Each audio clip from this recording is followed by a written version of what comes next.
I stared at the wedding photo as my hand trembled. There they were, my sister and my husband, fingers intertwined behind the altar while I spoke my vows. The matching tattoos on their wrists caught the camera flash perfectly. How did I miss this? Before I continue this story, let me know where you're watching from in the comments, and hit that like button if you want more true family betrayal stories. My name is Jessica Chang. I'm 29 years old and live in San Francisco, where I built what I thought was a perfect life. I had a thriving career in marketing, a beautiful apartment overlooking the bay, and was engaged to Ryan, my college sweetheart. My older sister Emma was my best friend and confidant. At least that's what I believed until my wedding day changed everything. Emma and I grew up close despite our 3-year age gap. Our parents ran a small but successful Chinese restaurant, working long hours to give us opportunities they never had.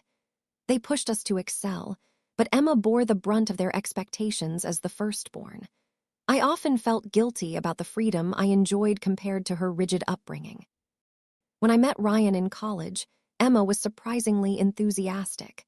She helped plan our dates, offered relationship advice, and seemed genuinely happy for us. After graduation, when Ryan proposed during a family dinner at our parents' restaurant, Emma was the first to congratulate us with tears in her eyes. She immediately volunteered to be my maid of honor. The wedding planning brought us even closer. Emma took charge of everything, the venue, flowers, and guest list, while I focused on my promotion at work. "You deserve the perfect day," she kept saying. "Let me handle the details." And I trusted her completely. The morning of my wedding day, I felt like the luckiest woman alive. Everything was perfect: my dress, the flowers, the intimate venue overlooking the Golden Gate Bridge.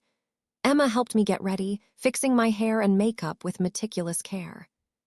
"You look beautiful," she whispered, hugging me tightly. "Ryan is so lucky." Walking down the aisle toward Ryan, I felt complete. His eyes locked with mine, and I could see our future stretched before us. But halfway through my walk, Emma brushed past me to whisper something in Ryan's ear. His face went white immediately. When I reached him, he avoided my eyes. "What did she say?" I whispered. "Nothing," he replied, forcing a smile. "Wedding jitters." But throughout the ceremony, something felt off. Ryan seemed distracted, repeatedly glancing at Emma, who stood beside me. I pushed my worries aside and focused on our vows. This was my perfect day. Nothing could ruin it. During the reception, I noticed Emma was unusually quiet. She disappeared several times, always returning looking flustered. When she gave her maid of honor speech, her words felt rehearsed and hollow. "Jessica and Ryan are perfect for each other," she said, but her smile never reached her eyes. Later that night, as Ryan and I danced, Emma's phone, which she had left on our table, buzzed repeatedly. Messages from someone labeled Baby Daddy filled the screen. My stomach dropped. Emma was pregnant. Why hadn't she told me? I picked up her phone, intending to bring it to her when a message preview caught my eye. "Did you tell him yet? We need to move quickly." Before I could process this, Emma rushed over and snatched her phone. "Sorry," she mumbled. "Work emergency." "Work emergency from Baby Daddy?" I asked. "Emma, are you pregnant?" Her eyes widened momentarily before she composed herself. "It's complicated, Jess. Can we talk about this tomorrow? Today is your day." I agreed, not wanting to create drama. But throughout the night, I caught Ryan and Emma exchanging glances and having whispered conversations in corners. Something was very wrong.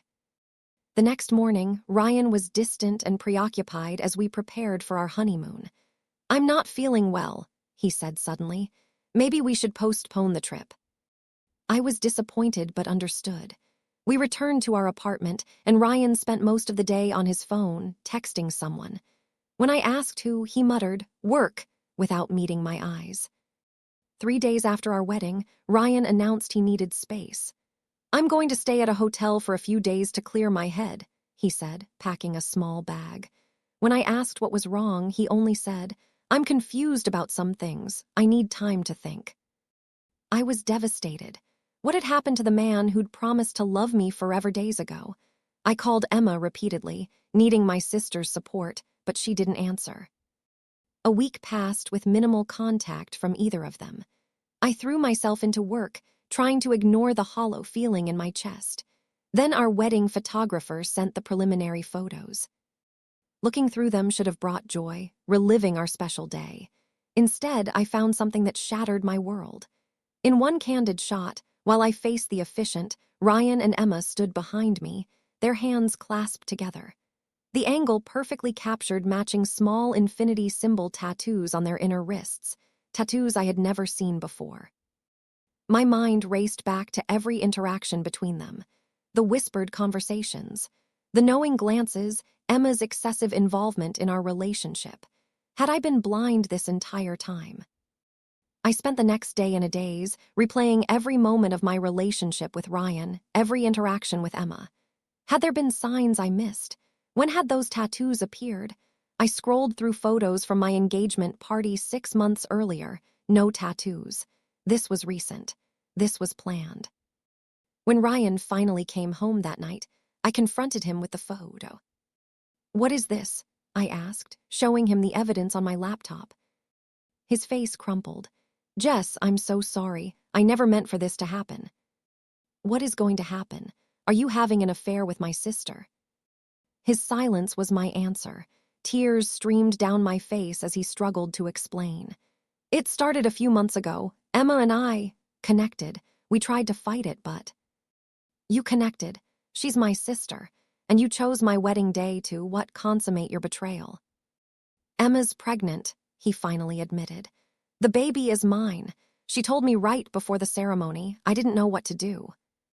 My world collapsed around me. The sister I trusted, the man I loved, both betrayed me in the worst possible way. I kicked Ryan out that night, telling him to never come back. Emma finally answered my call the next day. "I can explain," she began, but I cut her off. "There's nothing to explain. You're having my husband's baby. You betrayed me."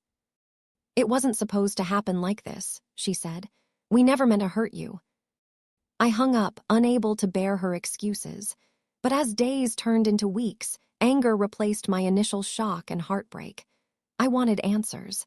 I deserved to know the full truth. I started digging through emails, text messages Ryan had left logged in on our shared computer, social media posts, anything to understand when and how this betrayal began. What I discovered was worse than I had imagined. Their affair hadn't started a few months ago, as Ryan claimed. In an email from last year, I found Ryan telling Emma he wished they'd met first. Their correspondence revealed they'd been seeing each other behind my back for over a year. The pregnancy wasn't an accident. They'd been trying for months. But why continue with the wedding? Why not just tell me the truth? The answer came when I found financial documents in our shared cloud storage. Ryan had been moving money from our joint accounts into a new one I had no access to, and Emma had been helping him. My sister knew about my inheritance from our grandmother, money I'd been saving to open my own marketing agency. Ryan knew too. They weren't just betraying me emotionally, they were planning to take my money. I confronted my mother, hoping she might have insights. "Did you know about Emma and Ryan?" I asked over tea at her house. Mom's face fell. "I suspected something," she admitted. "Emma changed when you got engaged, the way she looked at Ryan. I hoped I was imagining things." "Why didn't you say anything?" "I didn't want to hurt you without proof. And your father, he's always favored Emma. I was afraid he'd take her side."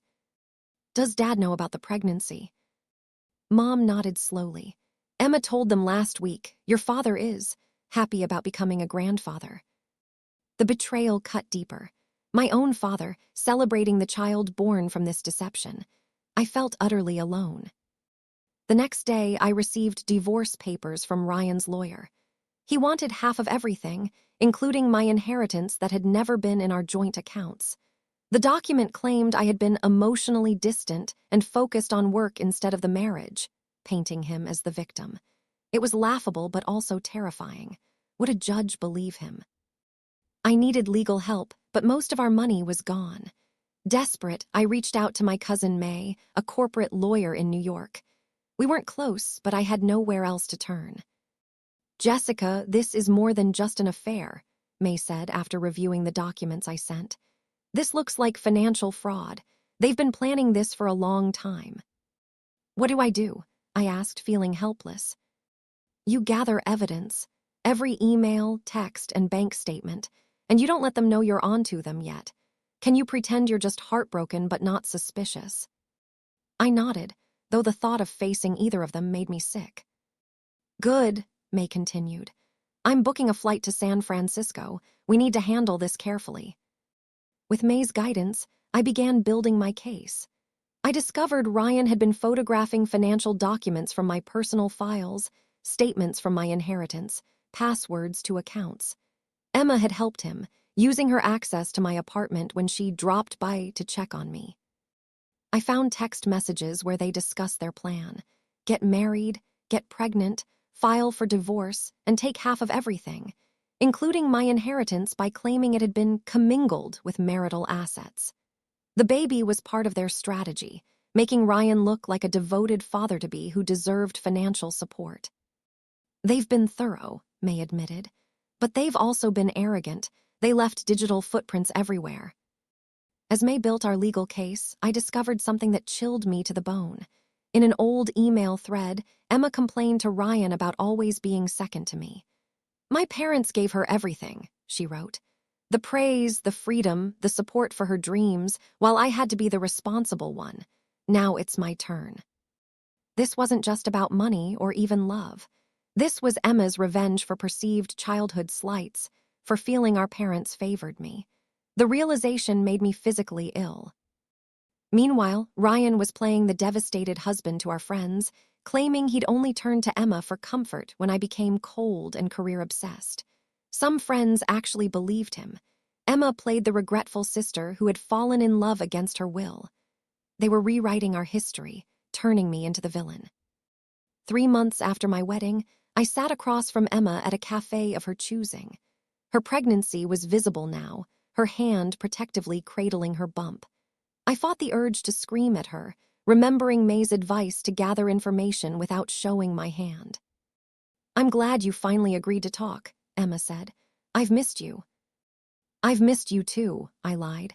It's been difficult to process everything. I know we hurt you, and I'm so sorry. But Ryan and I, we just connected in a way I never expected. We're in love, Jess. How long? I asked, keeping my voice steady. How long have you been in love? Emma hesitated. It happened gradually. After your engagement, Ryan started confiding in me about his concerns. He felt you were drifting away, focusing on work instead of your relationship. And you were just being supportive? I asked, unable to keep the edge from my voice. At first, yes, but then feelings developed. We tried to fight it. That's why we got the tattoos, as a reminder that some things are just meant to be, even if the timing is wrong. I wanted to laugh at her romanticizing their betrayal. Instead, I asked, and the baby, was that meant to be too? It wasn't planned, she lied, looking down at her bump. But we're happy about it. Dad is thrilled. You know how he's always wanted grandchildren. Does it bother you that Dad seems to be taking this so well? That he's supporting your relationship with my husband? Emma's eyes flashed with something pride, satisfaction. Dad understands that sometimes life is complicated. He's always been good at seeing the bigger picture. And what is the bigger picture, Emma? That everyone deserves happiness, even if the path there is messy. Ryan and I want you in our lives, Jess, in the baby's life. We can be a family, just differently than we planned. The audacity of her suggestion made my stomach turn. And what about the divorce? Ryan's claiming half of everything, including money he has no right to. Emma's expression hardened slightly. He's entitled to his fair share. You're the one who insisted on the big wedding and expensive honeymoon plans. He invested years in your relationship. I changed tactics. Have you thought about names for the baby? Her face softened immediately. If it's a boy, we're thinking Alexander, after Dad's father. For a girl, maybe Lily. Not after Mom's mother. I thought Grandma Chang was your favorite. Emma's smile faltered. Ryan prefers Western names. Or perhaps she didn't want to name her child after the grandmother who had left me, not her, an inheritance. I excused myself to the bathroom, needing a moment to compose myself. When I returned, I noticed Emma texting frantically, probably updating Ryan on our conversation. I kept my expression neutral as we finished our coffee, promising to work on accepting things for the sake of family. Back home, I received a text from my father asking me to come to dinner that weekend. "We need to talk as a family," he wrote. "Emma and Ryan will be there." I showed the message to May, who had been staying with me. "It's a trap," she said. "They want to pressure you into a quick settlement. Your father's involvement makes it worse. They're using family pressure." "I have to go," I said. "I need to understand Dad's role in all this." The dinner was as uncomfortable as expected. My parents' home, once my haven, now felt like hostile territory. Emma and Ryan sat close together, her bump prominently displayed in a tight dress. My father beamed at them while my mother looked torn, glancing anxiously between me and Emma. "Jessica," my father began after dinner was served, "I know this situation is difficult, but it's time to move forward. Fighting a lengthy divorce only hurts everyone." "I'm not fighting anything, Dad," I said calmly. "I want what's fair." "Fair is recognizing that relationships change," he continued. "Ryan has responsibilities now to Emma and the baby. Your mother and you should consider a generous settlement to put this behind us." "A generous settlement," I repeated. "You mean giving Ryan my inheritance, money from your mother that was meant for me?" My father shifted uncomfortably. "That money was meant to secure your future. Your future has changed now." "So you think I should fund the future of the sister and husband who betrayed me?" "Don't be dramatic, Jess," Emma cut in. "No one betrayed anyone. Hearts change. It happens." I looked at my mother, who wouldn't meet my eyes. "Mom, do you agree with this?" She hesitated. "I want peace in our family, whatever that takes." "Interesting definition of peace," I murmured, then turned to my father. "Did you know about it before the wedding?" The room went silent. My father's expression confirmed what I'd suspected. "You knew," I whispered. "You knew, and you still walked me down the aisle." "I knew they had feelings," he admitted. "But the pregnancy, that came later. I thought you'd all figure things out." "Figure things out," I echoed incredulously. "Like me discovering my sister's and husband's affair through wedding photos. That kind of figuring things out." "Jessica," my father said sternly, "Emma has always sacrificed for this family. For you, she deserves happiness too." "And my happiness, does that matter at all?" "You're strong," he said. "You've always landed on your feet. Emma needs support." In that moment, everything became clear. My father had always seen me as the independent one, Emma as the fragile one needing protection and privilege. He would always choose her, even at the cost of my heart and future. I stood up. "Thank you for dinner, and for showing me exactly where I stand in this family." As I reached the door, Emma called after me. "Jess, don't be like this. We want you in our lives." I turned back. "Why? So you can take more from me?" Ryan finally spoke. "Jessica, we never meant." "Save it," I cut him off. "You will hear from my lawyer." Over the next few weeks, May and I built our case methodically. We tracked down the tattoo artist who confirmed Ryan and Emma had gotten their matching tattoos 3 months before the wedding, and that they'd been very affectionate, clearly a couple. We obtained bank records showing systematic transfers of money. We found emails discussing their plan in explicit detail. Most damning was a document we discovered in Ryan's cloud storage, a spreadsheet titled JC Assets, with every account, property, and investment I owned, along with notes on how to access or claim them. There was even a timeline for the pregnancy, planned to coincide with the divorce filing for the greatest sympathy from the courts. "They never expected you to fight back," May said. "They thought you'd be too heartbroken and humiliated." "They were counting on it," I agreed. "Emma knows I hate public scenes. They thought I'd settle quietly to avoid scandal." "Well, they miscalculated," May smiled grimly. "Are you ready for the next step?" I nodded, though my heart raced at the thought of what was to come. The following week, Ryan and his lawyer met with May and me for a settlement conference.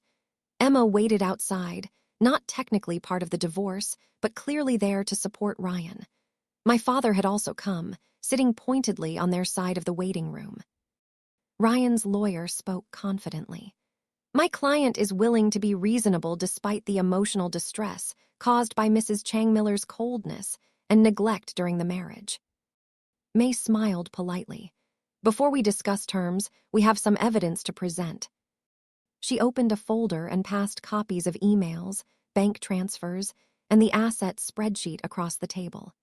We have documented evidence of financial fraud, conspiracy, and intentional infliction of emotional distress. We're prepared to file criminal charges as well as the civil suit.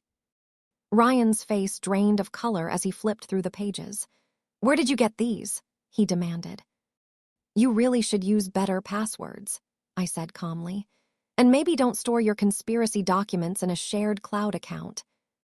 His lawyer looked increasingly alarmed. "We should take a break to review these materials." "Of course," May agreed. "But you should know we've already provided copies to the district attorney's office. They were particularly interested in the fraud aspects."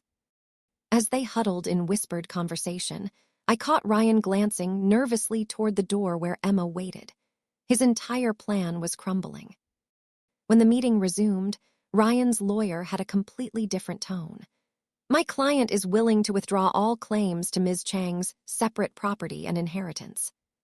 "That's a start," May replied, "but insufficient given the circumstances." By the end of the day, Ryan had agreed to a divorce settlement that gave him nothing, no alimony, no property, no claims on any of my assets. He would also sign a confession of financial wrongdoing that we would hold unless he ever attempted to revisit the settlement. As we left the room, Emma rushed forward. "What happened? Ryan, what did you agree to?" "It's over, Emma," he said hoarsely.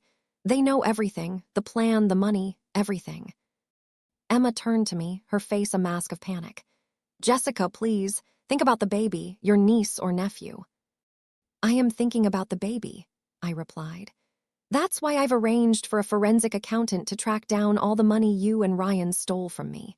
That money will be placed in a trust for the child, accessible only for education and health care, not for either of you." "You can't do that," she cried. "Actually, she can," May interjected. "The money was obtained fraudulently. This arrangement is extremely generous considering we could press charges." My father stepped forward. "Jessica, this is going too far. They made a mistake, but—" "A mistake," I echoed. "A mistake is forgetting someone's birthday. They plotted for over a year to steal my money and destroy my life." "They're family," he insisted. "Family doesn't do what they did," I said, looking directly at Emma.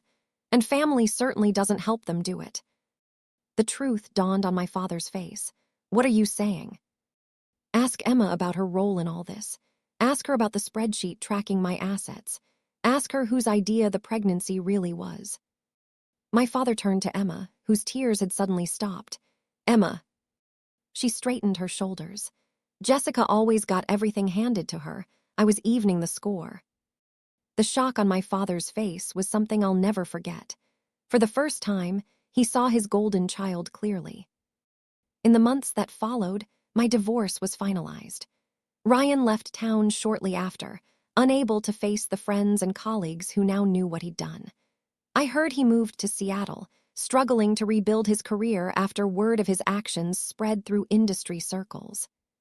Emma had the baby, a boy she named Alexander, as planned. My parents helped her financially, though my father's relationship with her was clearly strained. He tried to reconcile with me, but some bridges, once burned, leave only ashes. The final act of my revenge came 6 months later, when my family's restaurant celebrated its 30th anniversary. Local media covered the event as my parents were pillars of the community. Emma attended, playing the part of the dedicated daughter and single mother. I arrived late, intentionally making an entrance. With me was Mrs. Chen, my grandmother's best friend and the executor of her will. "Jessica," my mother called, hurrying over to hug me. "I didn't know if you'd come." "I wouldn't miss it," I said. This restaurant is our family legacy. My father approached cautiously. "Thank you for coming," he said formally. "Dad, this is Mrs. Chen. She has something important to share with the family." Mrs. Chen smiled politely. "Mr. Chang, your mother wanted me to deliver a message on this occasion. She left specific instructions." We gathered in my father's office at the back of the restaurant. Emma sat in the corner, bouncing Alexander on her knee, eyeing Mrs. Chen suspiciously. "30 years ago," Mrs. Chen began, "when you opened this restaurant, your mother gave you the starting capital as a loan, not a gift. The terms were clear. The loan would be forgiven if the restaurant was passed down to both your daughters equally." My father paled. "I don't understand. The restaurant is still in my name." "Yes," Mrs. Chen nodded. "And your mother allowed that arrangement while she lived. But her will stipulates that the loan must now be repaid, with interest, unless ownership is transferred equally to both Jessica and Emma." "That's over $1 million, my father whispered. 1.3 million, to be exact," Mrs. Chen confirmed. "Unless the ownership transfer happens within 30 days. Emma stood up, clutching Alexander. "This is ridiculous. Jessica put you up to this." "I assure you, these were Mrs. Chang's explicit instructions," Mrs. Chen said firmly. "I have the original loan documents and will be here." My father looked between Emma and me, realization dawning. "You knew about this," he said to me. "Grandma told me years ago," I admitted. "She wanted me to know that family legacy belongs to all family members, not just the favorites." For weeks after, my parents struggled with the decision. They couldn't afford to repay the loan, but giving me half the restaurant meant admitting their unequal treatment of their daughters. It also meant I would have equal say in the business Emma had expected to inherit entirely. In the end, they had no choice. Legal documents were drawn up making me half-owner of Chang Family Restaurant. Emma was livid, but powerless to stop it. At the official signing, I made one final announcement.